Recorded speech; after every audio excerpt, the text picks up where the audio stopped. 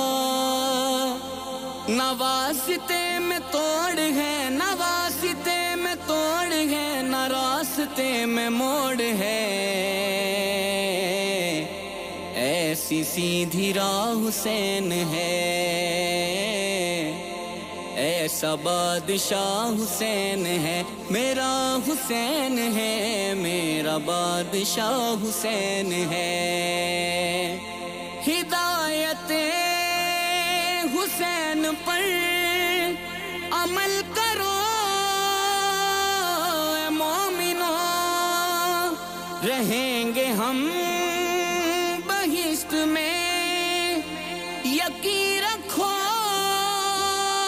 اے مومنو۔ ہدایت حسین پر عمل کرو اے مومنو، رہیں گے ہم بہشت میں، یقین رکھو اے مومنو۔ قبول ہوگی ہر دعا، قبول ہوگی ہر دعا، کسی سے کیوں ڈریں بھلا، ہمارا واسطہ حسین ہے، ایسا بادشاہ حسین ہے، میرا حسین ہے، میرا بادشاہ حسین ہے۔ قضا کے بعد پھر مجھے نئی حیات مل گئی، عذاب سے حساب سے مجھے نجات مل گئی۔ قضا کے بعد پھر مجھے نئی حیات مل گئی، عذاب سے حساب سے مجھے نجات مل گئی۔ سوال جب کیا گیا، سوال جب کیا گیا ہے کون تیرا رہنما، تو میں نے کہہ دیا حسین ہے، ایسا بادشاہ حسین ہے، میرا حسین ہے، میرا بادشاہ حسین ہے۔ شہید کربلا کا غم جسے بھی ناگوار ہے، وہ بد نصیب بد عمل اسی پہ بے شمار ہے۔ شہید کربلا کا غم جسے بھی ناگوار ہے، وہ بد نصیب بد عمل اسی پہ بے شمار ہے۔ ارے او دشمن ازل، ارے او دشمن ازل تو مر ذرا قبر میں چل، پتا چلے گا کیا حسین ہے، ایسا بادشاہ حسین ہے، میرا حسین ہے، میرا بادشاہ حسین ہے۔ کرے گا جو مخالفت غم حسین کی یہاں، وہ ہوگا حشر حشر میں الحفیظ و علامہ۔ کرے گا جو